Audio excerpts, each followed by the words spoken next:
Je suis en compagnie du maire de la ville de Montmagny, M. Marc Lorrain. Bonjour, Michel. Ça va bien? Très bien, très bien, très bien. Oui. Et du directeur des finances, André Lévesque. Bonjour, André. Bonjour, Michel. Alors, c'est le budget. C'est, je pense, l'exercice le plus important de la ville de Montmagny une fois par année. Et le 31 décembre, il faut que ces budgets-là soient autorisés. Alors, Marc, la première question qui me vient à l'esprit, c'est quoi? Qu'est-ce que vous nous annoncez comme augmentation ou peut-être une diminution du taux de taxation cette année? J'annonce quelque chose de positif, un budget responsable, professionnel, sous l'inflation, avec un léger 3,5 %.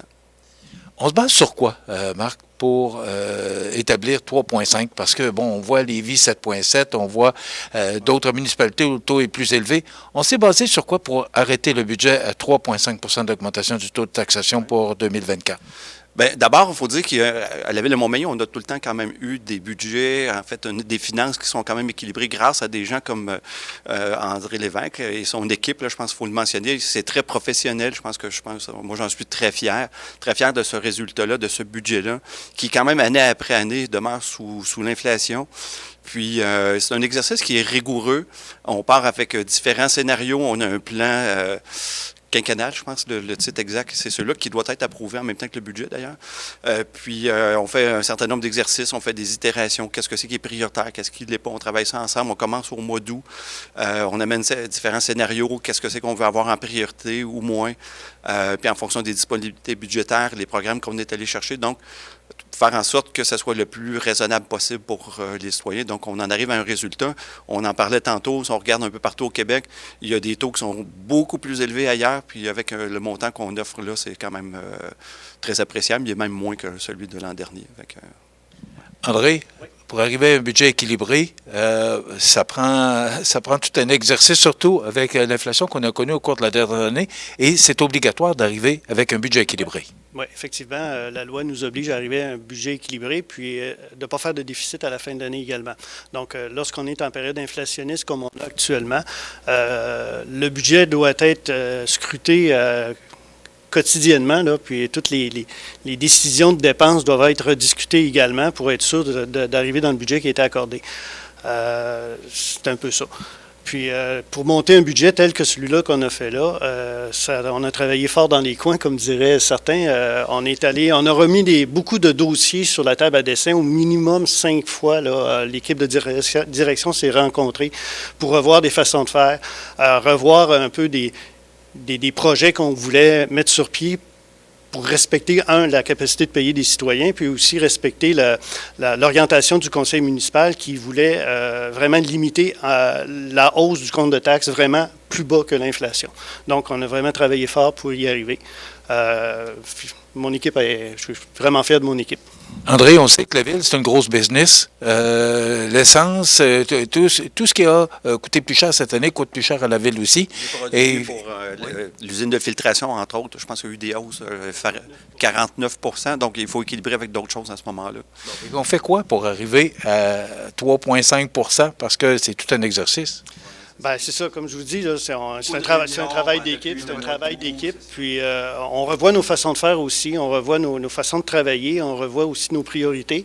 L'objectif du conseil puis de l'équipe de direction, c'est toujours d'offrir une bonne qualité de service, ne pas diminuer la qualité des services, puis de limiter la hausse, la croissance des comptes de taxes, puis de maintenir aussi l'endettement à un niveau raisonnable. Donc, on a réalisé ces 3 éléments-là encore cette année. Mais ça a été beaucoup de travail.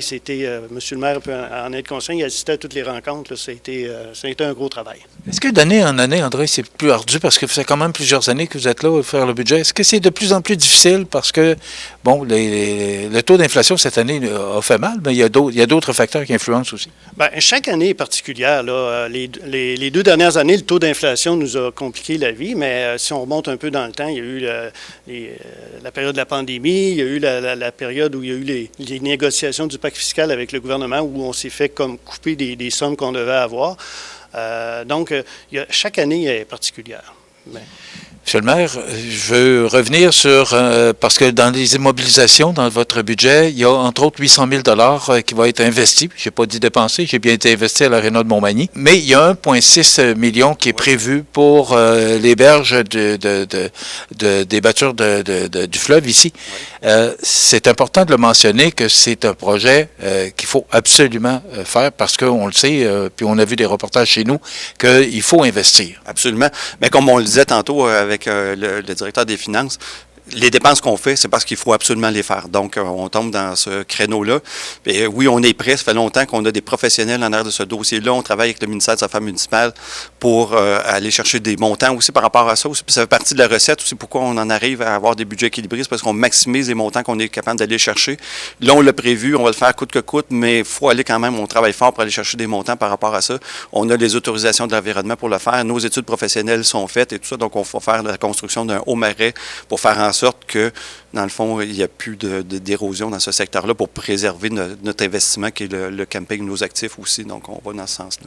Mais subvention ou pas subvention, il faut procéder. Oui, on va procéder dans un cas comme dans l'autre. C'est notre orientation et c'est comme ça qu'on a monté le budget en conséquence de ça.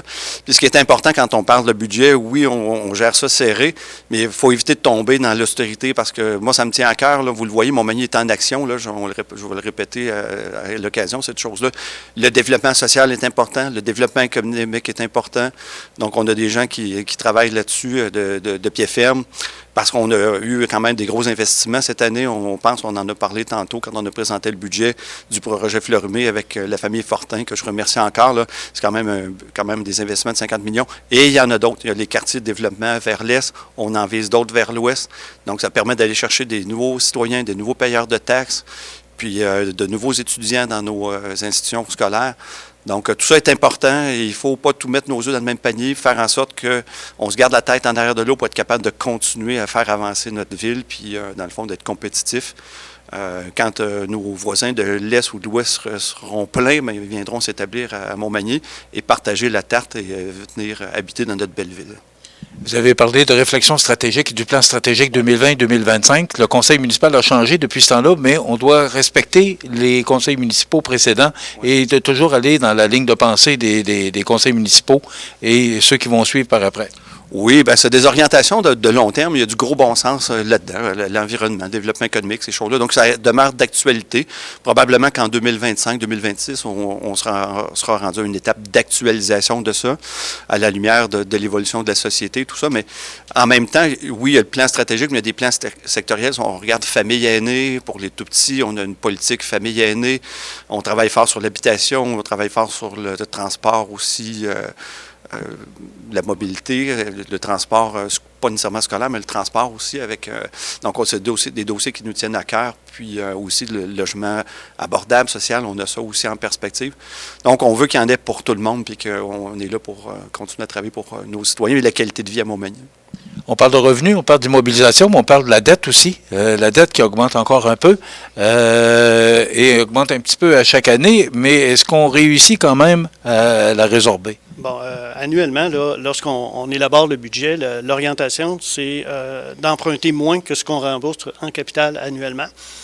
Donc, c'est sûr que ça laisse de la marge de manœuvre quand il arrive des événements ou des opportunités d'investissement. Donc, on a une marge de manœuvre, un effet de levier où on peut utiliser la dette justement pour investir dans une opportunité. On parlait de la Pointe-aux-Oies, c'est 1,6 million qui va aller directement sur la dette, à moins qu'on aille chercher des contributions des gouvernements supérieurs.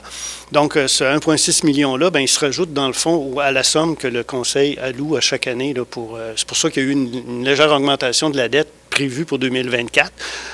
Si on réussit à aller chercher des contributions, bien, on va être plus bas là, que ce qu'on avait prévu. Mais nous, la dette, on la suit de proche. Là. On a toujours une projection sur 10 ans là, qui est présentée au Conseil en cours d'année. Puis les membres du Conseil sont très, très... On est en bas de la moyenne, je pense. Oui, c'est ça. Ben, c'est parce que... de dire.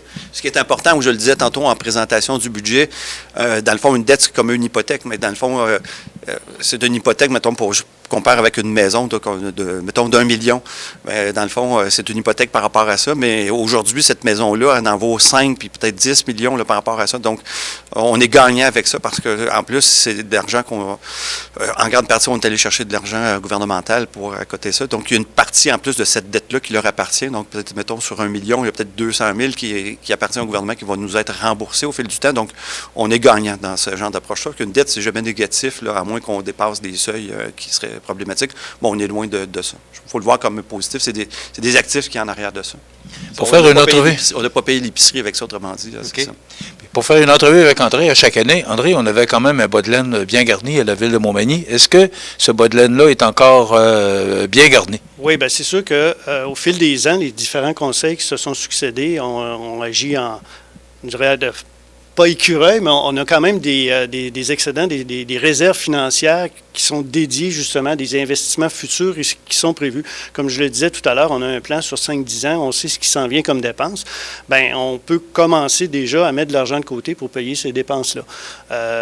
Quand on parle d'entretien du réseau d'aqueduc et de l'usine d'eau, bien, on a une réserve justement, puis on va pas être capable de payer ces entretiens-là, les remplacements de pompes, des choses comme ça, à même nos réserves, plutôt que de se retourner de bord puis d'y aller avec un emprunt ou de hausser les taux de taxes. Bien, ce qu'on fait, on dit, on va engranger, on va mettre des sous de côté, puis lorsqu'on aura un imprévu majeur, bien, on va être capable de le payer comptant, puis ça paraîtra pas trop pour le citoyen.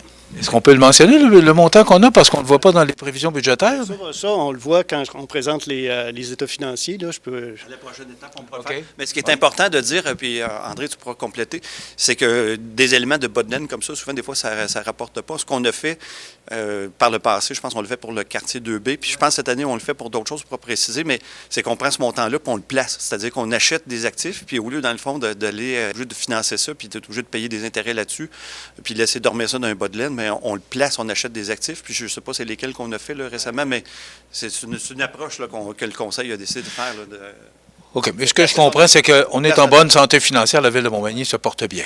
Oui, moi je peux vous dire que oui. Bon, maintenant, on résume parce qu'on doit terminer. Oui. Ce serait quoi?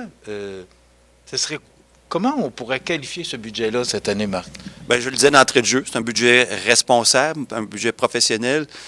Puis, c'est un budget c'est pas un budget d'austérité parce que c'est important que Montmagny continue à avoir des ailes pour être capable d'aller de l'avant, puis, comme je dis, investir dans des projets aussi de développement, supporter le développement de la ville, économique et social. Donc, je pense que c'est important.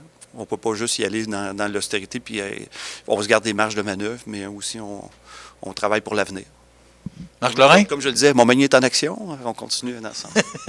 Marc Lorrain, maire de la ville de Montmagny, et André Lévesque, qui est directeur des finances de la ville de Montmagny. Merci d'avoir été avec nous. On va vous souhaiter de joyeuses fêtes. À nos auditeurs.